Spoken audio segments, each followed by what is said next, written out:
Қазақстандағы ең бай 11 адам. 11-ші орын. Айдын Рахымбаев, байлығы $620 миллион.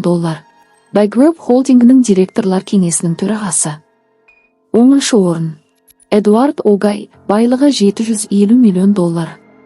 Kaz Minerals компаниясының бұрынғы бас директоры және акционері. 9-ші орын. Беловичтер отбасы, байлығы $790 миллион. Бәйзісі компаниясының негізін қалаушылар. 8-ші орын. Нұрлан Смағұлов, байлығы $810 миллион.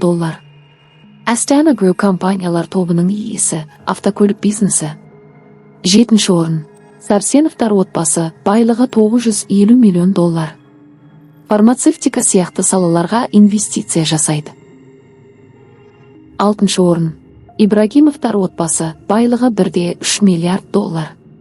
Эрик Эпе Таукен компаниясының негізін қалаушылары және акционерлері. 5-ші орын. Болат Өтемұратов, байлығы $2,7 миллиард. Банктік іс, телекоммуникация және қонақ үй бизнесіне қызығушылық танытатын инвестор. 4-ші орын. Тимур Турлов, байлығы $3,1 миллиард.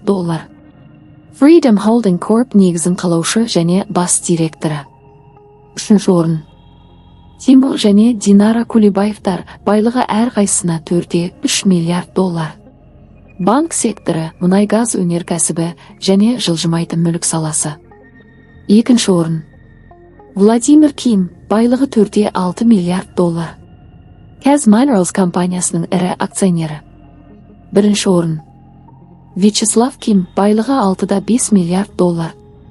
Каспий компаниясының негізгі акционері және директорлар кеңесінің төрағасы.